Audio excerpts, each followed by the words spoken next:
Umwaka wa kabiri umwami ari ku ngoma, Nebukadineza yarose inzozi, ahagarika umutima ntiyagoheka. Buracya atumaho abanyabwenge bose bo mu gihugu ngo basobanure inzozi zose yarose. Umwaka wa kabiri umwami ari ku ngoma, Nebukadineza yarose inzozi, ahagarika umutima ntiyagoheka. Buracya atumaho abanyabwenge bose bo mu gihugu ngo basobanure inzozi zose yarose.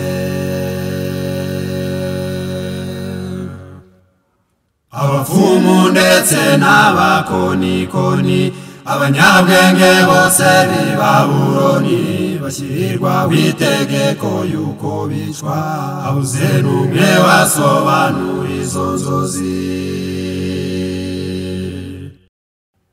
Abapfumu ndetse n'abakonikoni, abanyabwenge bose b'i Babuloni, bashyirirwaho itegeko yuko bicwa, habuze n'umwe wasobanura izo nzozi.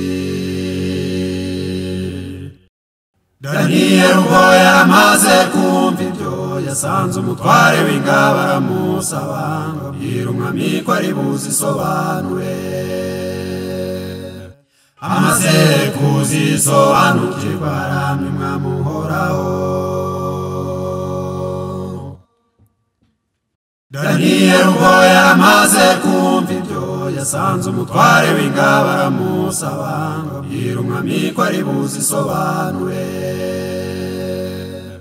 Amaze kuzisobanukirwa aramya umwami uhoraho.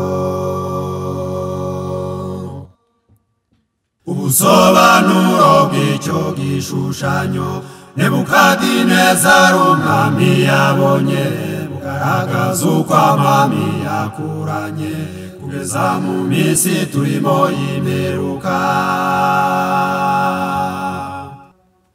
Ubusobanuro bw'icyo gishushanyo Nebukadineza umwami yabonye, bugaragaza uko amami yakuranye kugeza mu minsi turimo y'imperuka. Soma mu Byahishuwe igice cya 10, marayika arangurura ijwi rirenga ati, nagiye kizongera kubaho ukundi. Amoko menshi n'amahanga menshi akwiye kubimenya. Soma mu Byahishuwe igice cya 10, marayika arangurura ijwi rirenga ati, nagiye kizongera kubaho ukundi. Amoko menshi n'amahanga menshi akwiye kubimenya.